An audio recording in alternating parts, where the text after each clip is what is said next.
if you think about science fiction, which by the way is very young, right? Science fiction literature only exists since we have technology. There was no real science fiction in the medieval ages. It was not much before Jules Verne and so on. And there was no science fiction for the Greeks. And that's because their society was largely stable. They did not expect completely new types of technology to emerge and completely transfigure the way in which their societies worked. The science fiction that we find in our literature is typically extrapolating based on known technologies that are scaled into the future very hard, and to see to which phase change this would lead. So the obvious thing is you develop spaceships, or you develop satellites, and you scale this up into settling other planets. And then you combine this with what you already know and about how settlement and pioneering, and then you have space wars and space empires and all these things that get extrapolated from this, right? That's Dune, that's Foundation, that's all of them, yeah. Dune and Foundation are super interesting because they take a different perspective. In Foundation, I think, if you take the books, you have a world in which there is continuous technological progress. There is going to be always the next thing that is going to change everything. At the same time, you have a very weird kind of mathematics that is not intelligible. There is basically a hidden pattern that Harry Seldon is discovering of reality. And this hidden pattern is something that you cannot see, and me, I cannot see. But Harry Seldon can do it with his arcane mathematics that allows him to see how things are going to be at scale despite the new technology being developed, right? So this deeper thinking is somehow able to account for these technological developments in a way in which normal thinking is not, despite these inventions not having been made. And I think this is superstitious, right? Asimov's thinking in Foundation is fundamentally superstitious. Also, Foundation is a very simple premise. The simple principle, which is scaled up here, is that humanity will settle the galaxy while we're still remaining human, right? So there will still be naked monkeys that care about how much sugar they eat, and they smoke pipes. They are sexist in a stereotypical way of the 50s, and especially Asimov himself. Right, their gender relations are really archaic in this particular way of this very, very particular era. He has only scaled up this dimension. We are going to settle the galaxy, and we are going to go into a stable empire. And what would be if we could predict the future of empires mathematically? And then he scales this idea, right? So if we could do this, we could see when this empire cycle is going to end and why, and we could predict how it's going to play out, and we could predict bifurcations that we could take to make sure that the course of history is going to be changed. And then we tell a bunch of relatively naive and boring stories within that universe and explore single ideas in that universe. And then he explores some extremes. So he explores an extreme in human aesthetics where a hive mind evolves.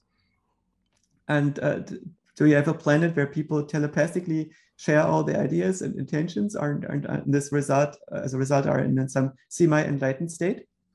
And on the other hand, you have individuals that do the opposite, that become complete singletons and no longer interact. And a single individual is going to rule an entire continent and is interacting with the other individuals on other continents. And both of these extremes exist, but they don't influence humanity at all. They're just outliers that are being studied in one of the stories, but they manage not to change the course of the story. Right? None of these modes is going to take over. So that's different from Dune. And Dune, you have, and sorry, you can cut me off if you want. No, this is awesome. I actually would love to hear your thoughts on Dune. Go ahead. So in Dune, in some sense, the opposite has happened. The low-hanging fruits of technological development have all been discovered a long time ago. And there are still new technological developments, but they require extensive research now. They takes tens of thousands of years of making substantial progress. And a few things have been understood as dead ends. So for instance, AI is an existential risk. If you allow AI to emerge, then AI will take over because it can leverage more intelligence than human beings and more technology than human beings. And if you allow AI to develop freely, it's only a matter of time until it takes over. So it's a cancer that needs to be stomped out in the Dune universe, which also makes the Dune universe more interesting because it's a reason why we retain human aesthetics and the battles are not all fought by AI. But computers don't exist in this universe. Everything is manually controlled, which very good storytelling device, but it also makes sense. It just, the question is, can you actually stomp it out? And he tries to sketch this out. The other thing is the success of the players in the Dune universe depend on their ability to follow long-term plans. So everything is about long-termism, about building conspiracies that go over an extremely long time span. And those players which are unable to follow these long-term plans, they are the pawns in the game and they're being sacrificed all the time. And they do exist, right? Like the Atreides are such a pawn in the longer game between the Bene Gesserit and the Empire and a few other forces. And so the universe of Dune is also, in some sense, a quite deterministic universe. But here the determinism is not because of astrological mathematics that Selden can figure out in the absence of understanding technological developments, but it's because people actually make plans, because they actually force the universe in their own determinism, because they want the universe to be deterministic so they can control it, right? So the determinism in the Dune universe is the result of deliberate control by players that act against each other and try to fight against each other to make different universes happen. I mean, the sci-fi book reviews by Joscha would be an awesome spin-off series. Can you do Three Body Problem next? Three Body Problem is interesting in the sense that it combines two different types of literature, in my view. One is this mathematical, epistemological, philosophical stuff that is interacting with cosmology. And this was what the initial Three Body Problem is about, right? So we look at what does the universe look like from the perspective of an embedded observer? Can we make sense of it? And he describes this for an alien civilization that happens to live in a world that is completely alien to us. And it's so alien that our own intuitions about how the world works and what makes sense do not apply. So we get basically teleported back to our own history at a time where we had no tools, no tradition in making sense, no narrative, no mythology that would explain how our own world works.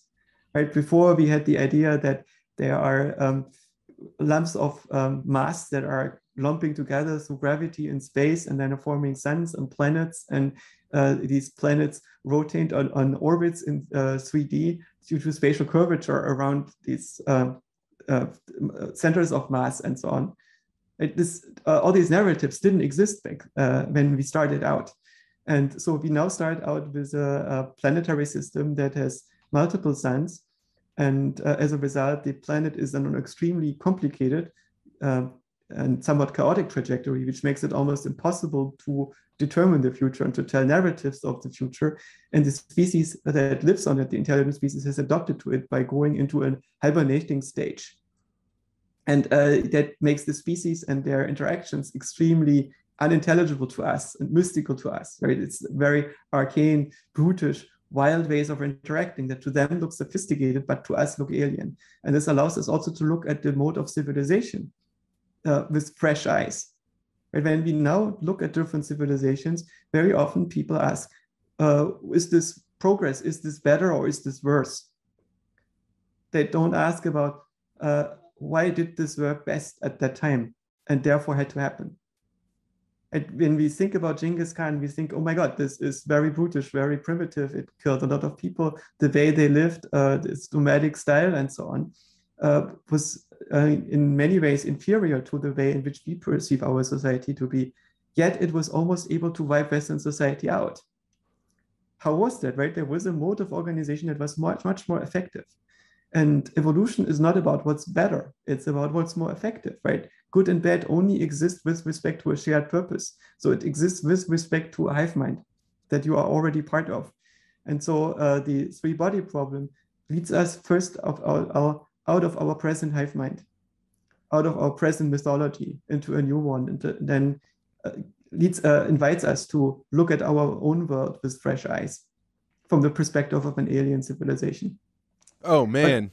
Go ahead. This is an excellent review. I mean, I read the book and took away totally different context, but as I hear you describing it, I'm like, that's exactly right. And if you look at the dark forest, I think that's a very important contribution. The dark forest paradigm, which is the second book of the series. So there's Three Body exactly, Problem, the Dark Forest, and then the third the one is, Watcher. that's right, the Watch.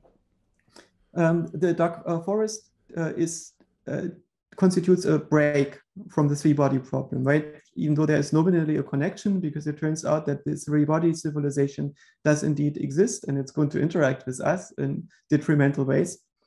This narrative is completely different. He suddenly gets thrown back into our present society, and he tells a very interesting particular narrative. You have a woman who is the daughter of a scientist who was a victim of the Chinese Cultural Revolution.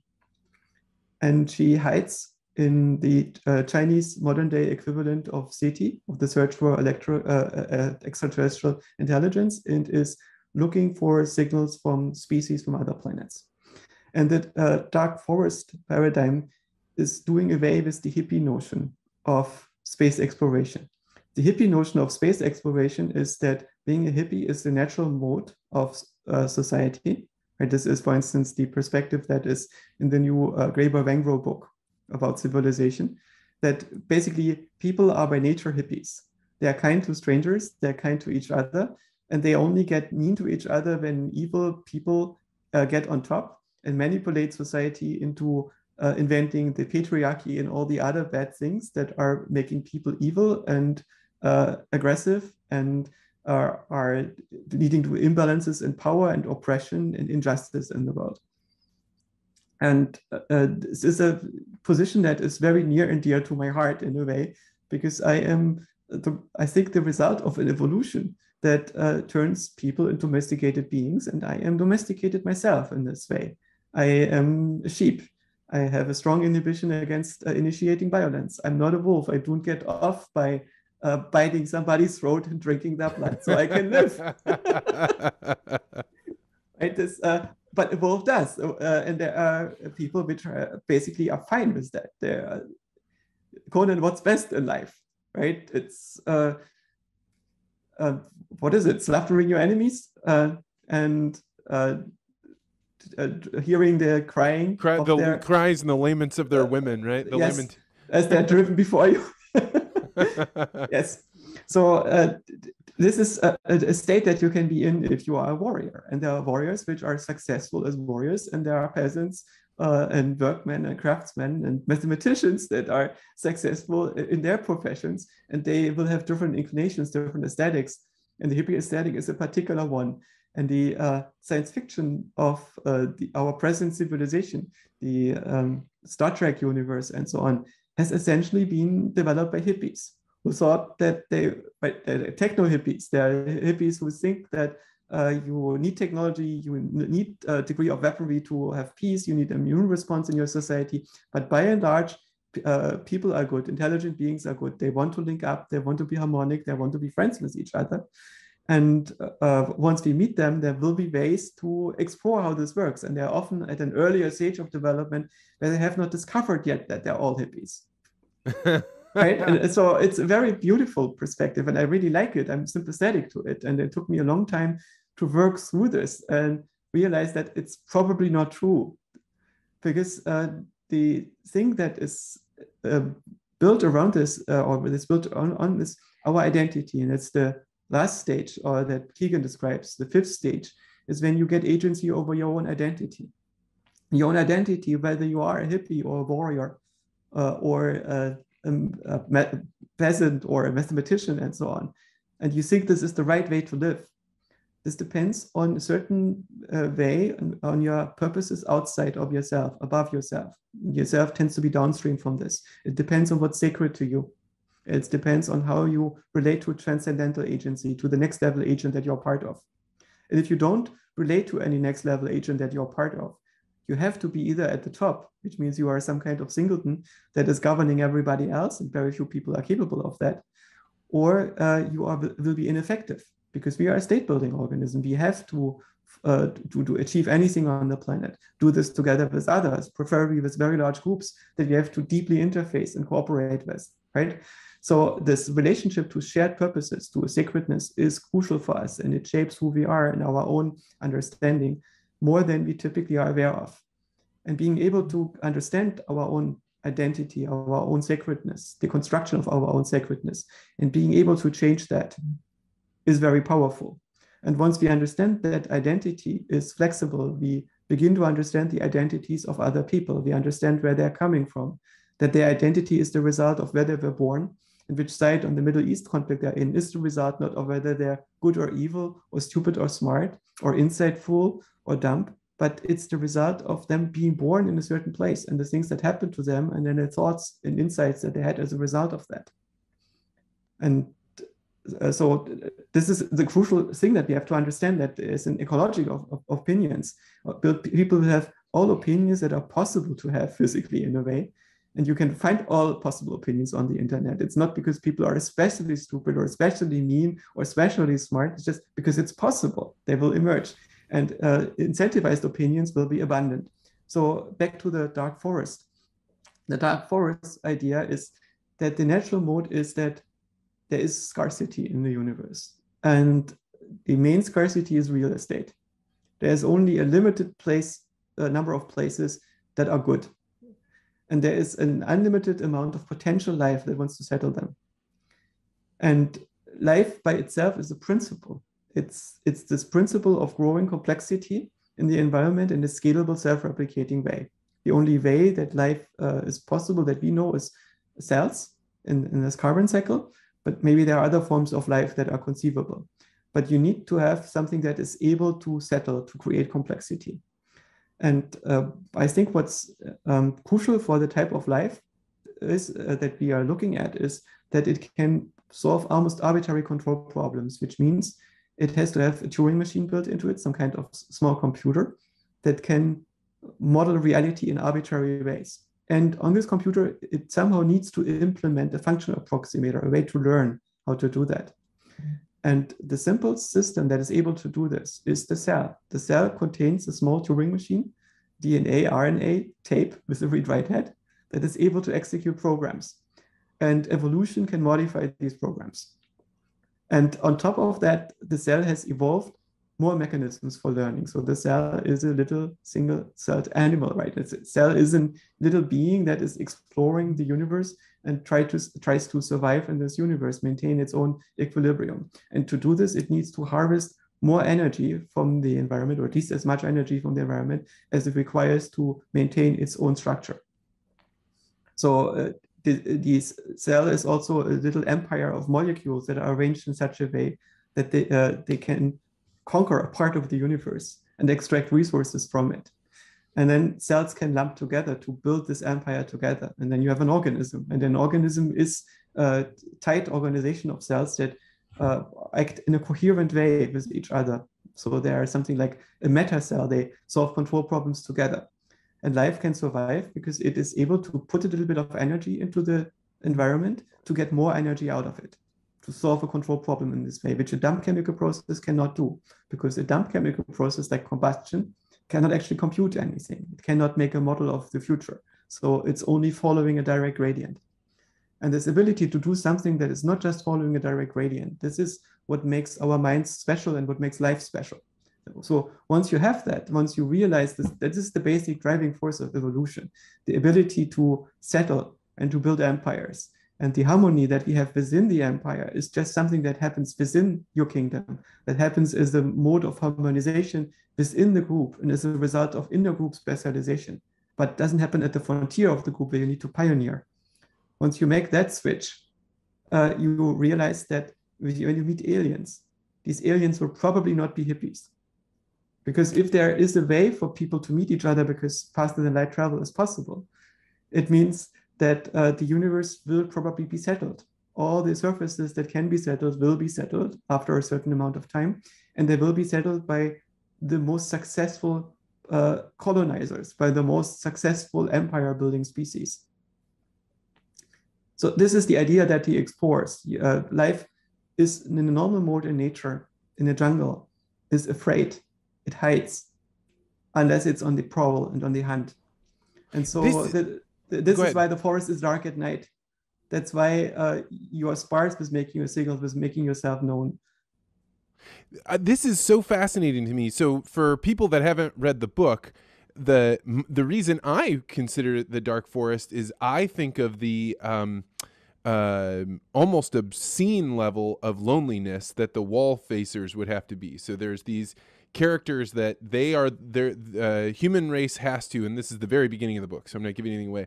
The human beings, in order to outcompete these colonizers that are coming for them sometime in the future, if they write anything down or say it to anyone else, the idea will instantly be known by the alien race. And so for me, I sat and thought about the social implications throughout the entire book. That was like the this is the third book, right? So we're still at the third, the Watcher. Yeah. So the Watcher to the Wall. So the first one is the second one was that we're almost done with the second. Let's work this up. Our Chinese scientist with her broken family history and their big pain about humanity and the way it works, because she has never gotten over the loss of her family and the. That's right. Right. You're right. So she is sitting in this American City project, and she's not a hippie, and she does realize that there is danger in communicating with the aliens, because the message that she gets from the aliens is from a nice guy, from a hippie guy, from this other civilization, from a friendly liberal who is sending a message and tells them, I just got your signal. Stop sending. I got this. I will hush it up, because if my species learns about your existence, they will come for you and you'll be gone. And she decides to respond to this message, to invite the aliens to Earth. And that's because she, from her own perspective, thinks that our own civilization is doomed. In part because her own heart is broken, but also in part because she looks from this broken-hearted perspective, this traumatized perspective, on our civilization, and sees that we are not able to solve our ecological, political, social coordination problems. So if you leave humanity alone without human supervision, we are gone, we are doomed. The only way that we can possibly survive is by getting adult supervision, by being enslaved by an alien species. And there's a possibility that this is not going to end well for us and that we're going to be completely eradicated, but there is also a chance that we might be saved. And if we don't take this chance, there is no chance that we will survive, she decides. If left by themselves, humanity will eradicate itself. That's her own perspective. So she invites the aliens to come to Earth. And the aliens notice, and they send a message. And this message is basically, we are technologically so far superior that we don't care what you will do against us. And they send a faster than light probe that is extremely intelligent and uses physics that is far outside of the reach of what humans can do, and uses this to sabotage all further progress in foundational physics. So we will not be able to develop super dense materials that are basically have the density of a neutron star in the hull of a spaceship. So we cannot in no way break it up and so on, or harvest energy sources that allow objects to move much, much faster and accelerate faster and corner much faster than our ships can do it, and so on. So we have no chance to win this competition. And the aliens are sending a fleet in motion that is moving from, I think, from Alpha Centauri at slower than light speed. So we do have a certain amount of time until they will be here, but there's nothing that we can do about it. And to do something about it, anyway, humanity devises this plan of the wall phasers, which are agents that are unpredictable. And they hope that by being unpredictable, we might have a chance against the aliens. So they create a few agents that work hidden behind the governments, that the governments are not allowed to interfere with, that the hive mind is not allowed to interfere with. And this is an interesting perspective, because I think it's an attempt to reflect our own fate right now. Obviously, the author of these books thinks himself that his main character has very good arguments, that we might be doomed as a civilization. And globally, we cannot escape this destiny. So we need small disruptive agents that find solutions, that build networks among themselves and try to find a solution to solve the impossible, the seemingly impossible.